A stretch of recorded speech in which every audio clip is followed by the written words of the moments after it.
All right, I'm going to give you all a tour of the student view of Google Classroom, and then I'm going to show you how to, on the stream, kind of what we use the stream for and how to comment and things like that on the stream.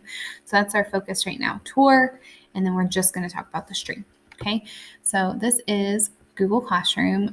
This is just a demo class that I set up and put the student in. So when you click on your class, I'll go back to his classes.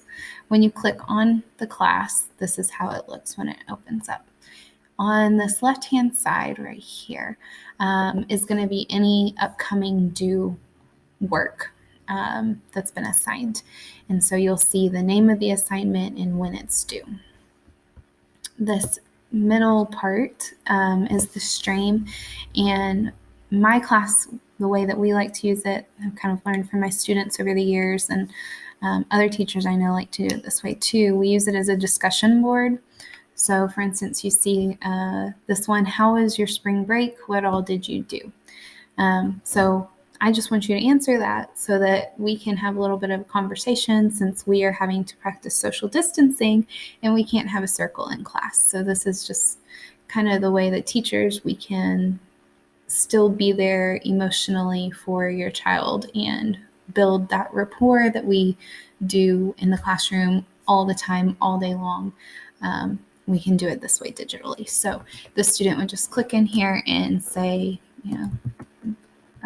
over the break, I watched lots of TV. I don't know, whatever they did.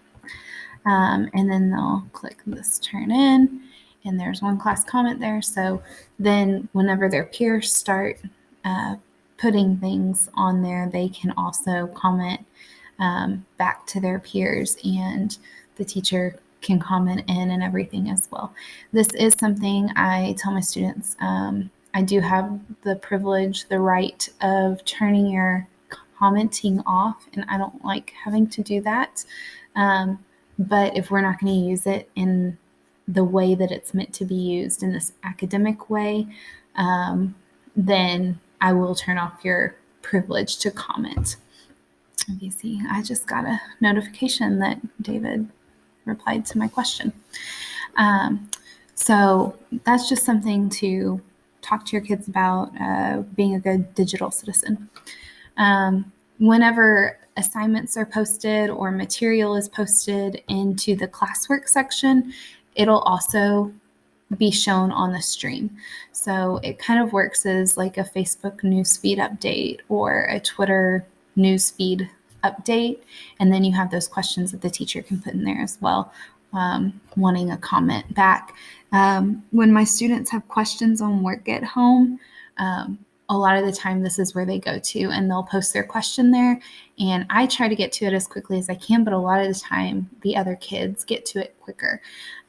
So if your student is needing help on something, that's a really good place for them to put it, and it's just a community aspect. This next section, we're not going to get too into it, there's nothing there, but this is the classwork tab. So this is where any of the students' assignments are going to go.